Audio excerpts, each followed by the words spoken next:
the example was you're not going to put up the insulation before you put up the drywall. The drywall, exactly. That is? Exactly. Everyone in construction, did I get that? You got that right. We had someone in construction before, well, while I was here, didn't know that, you know, and he was.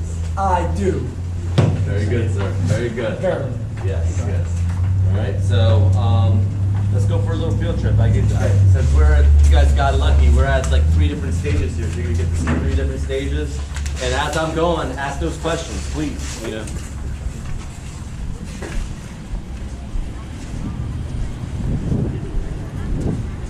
Power too. Not bad. Oh yeah, I'll set up the camera. Just do me a favor. If you think about it I thought about it Friday afternoon.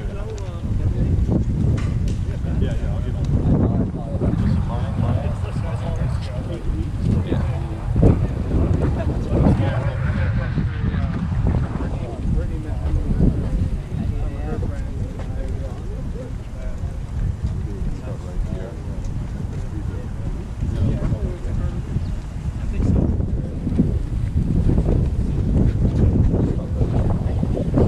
Now we gotta breathe. Yes, yeah. You got to inside all day. Thank you for that. You guys got a couple houses. Yep.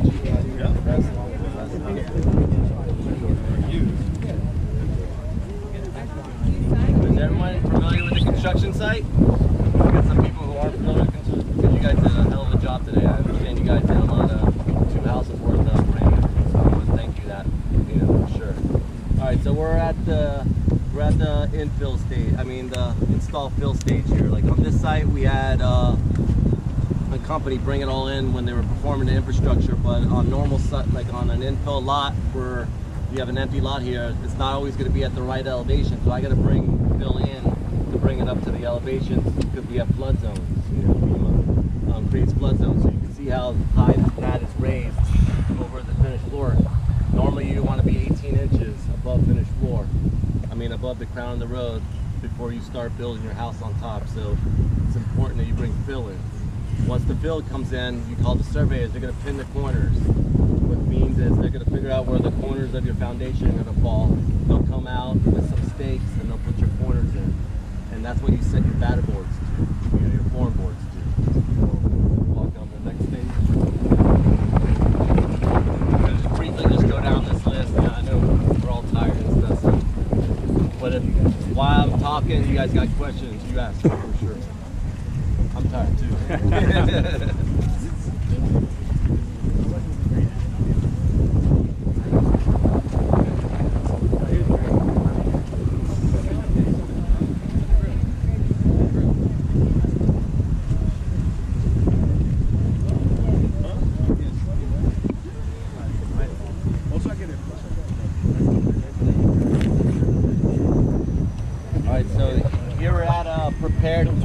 Prepared slab. We've come, we put our form boards in. We've actually went ahead, we compacted the interior of the slab.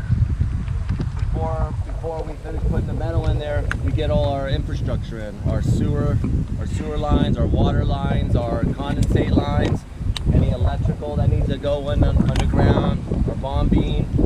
Get that all put in. All that needs to be inspected. And if you go down this list, you'll find inspections for each one of them. And again, you may know it, but you also want to have this for all your inspectors, all your subs know it, even all your staff, you know, your site supervisors know when they're expected to have. It's just a checklist. It's a big checklist and it keeps everyone on. So all that gets done. Once that's done, this gets backfilled, compacted, put bisqueen down, they put the mesh down, they put the metal down, and right before it's time to pour, they got to get an inspection, and the inspector's going to come by and check the surveys, you know, because the last thing you ever want to do is pour a foundation, get it all set up, and you don't have it at the right elevation. So that's why you get those surveys. It's better to have more surveys than not, because if it's at the wrong elevation and you get it up to that size, and then you get a survey afterwards, and you're below the floodplain, you're knocking the whole thing down. You know? Yeah. So at this point, I'm actually waiting on my surveys to come back for this. When it comes back, we'll have the inspector come. He'll check my densities. He'll make sure my form boards, everything's right. I got all my dowels wherever you see a piece of rebar sticking up, that's where there's going to be a poured cell and a block. You know, because when you use masonry blocks, they're not hollow, they're not structural. You leave them hollow, so you have to pour every so many of them. Wherever you see them too close together, it's probably going to be a door or a window. Like each window has to, if you wanted to do windows, because we're in a hurricane zone, it's attached to something structural. You know? So that's why those are sticking out. Once this is poured, you start putting your block, and then you'll put rebar and tie rebar to this rebar, so it runs all the way up the cell. And then once you get to the top, there's rebar running around either a tie beam or a bomb beam. I'm not sure if you guys know what that is, but that's the structural portion of the block that you attach your roof to. Right? So that's what stage we are here. You know, we'll probably work our way down pretty quick. Yeah, a couple pages. You know, I did a couple pages pretty quick. But all this goes fast. You know, we can probably go faster than what we do it. Well, at this part, this is all subcontract work. With Habitat, we use a lot of volunteers, and it takes us about 8 months to get these houses. In reality, it should take about 4 months. You know? Yeah, that's why people ask me why it takes so long. Well, they're not thinking I'm saving hi-hats for the Nova class to come out. Yeah. All right. So you guys were in a hi-hat house over there.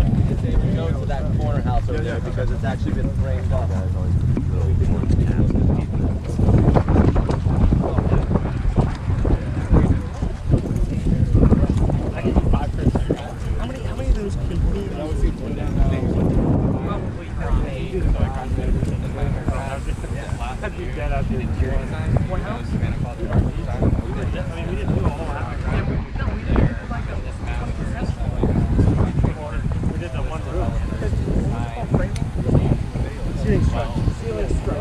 Well-built, really nice design homes.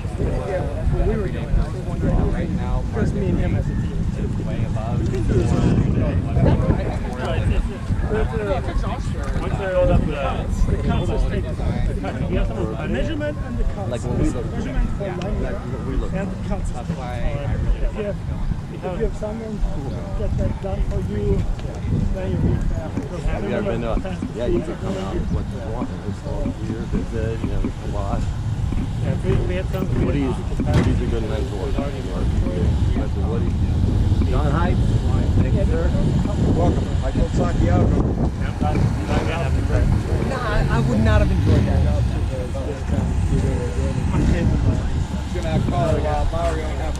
So if we were going into the that house, probably in the framing, you got to make sure that you get the acoustics of the compressor out. So stay inside the house. Just to make sure it's working. Huh? I don't want to run. There you go. I just want to make sure. Yeah, sometimes it happens, you know. You do everything and it's not working.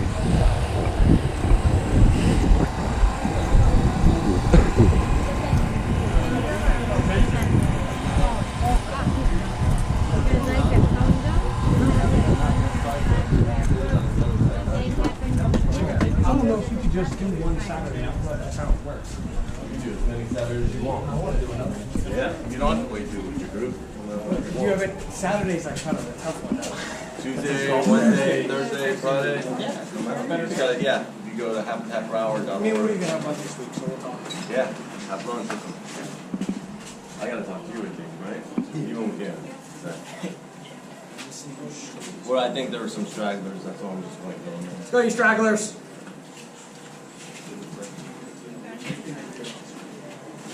Did you design it this way? I'm just getting the No, I'm asking overall you. floor plan in my mind.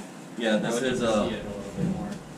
Woody and I were talking about this yesterday. This is a small a bit floor. small, yeah. Yeah, exactly. This is the living area. You know, this is where the kitchen's gonna be.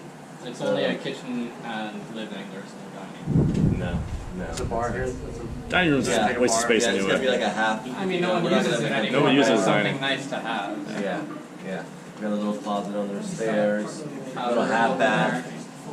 All right, so today you guys put all the hi-hats in. The hi-hats are important because that's what you attach the drywall to. You attach all the top plates for your framing to, you know. We're gonna end up putting more of that in because we may ask you to lay them out every 16 inches, but by the time you actually get the floor plan down, you may find, like in this instance, we had to add extra to allow for where the floor actually falls, you know. Like this is on 16, but it wouldn't have made it, so we had to add an additional one, you know. Sometimes you're not gonna know till you're actually laying it out, you know. In construction, what you see on the plan, that's all nice and pretty on the plan, but real world conditions, you'll learn real quick, Never you know. follows. Never follows, you know. It's always best to lay it out, you know. Don't trust that what an architect, what he designs on his table is going to work on the real world, you know. So you always have to be flexible, you know, flexible, and you're always going to run into a situation that doesn't seem right.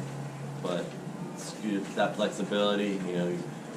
These classes that you're taking, you're going to learn to overcome those for sure. You see, we have all the infrastructure for electronics, you know, I mean electrical, you know, you got all your electrical boxes, we got all your plumbing, all this is sub work. You go down your schedule, the sub knows when he has to be here. He's gonna know now that on my schedule for the house you did, that today you were scheduled to put the hi-hats on those 2 houses, and without me telling him, he knows now on Monday, he needs to be in here starting to frame. And that all goes to this schedule. I think this is a scheduling class. That's why scheduling is so important, you know, because it saves me time telling him, and he can plan his life.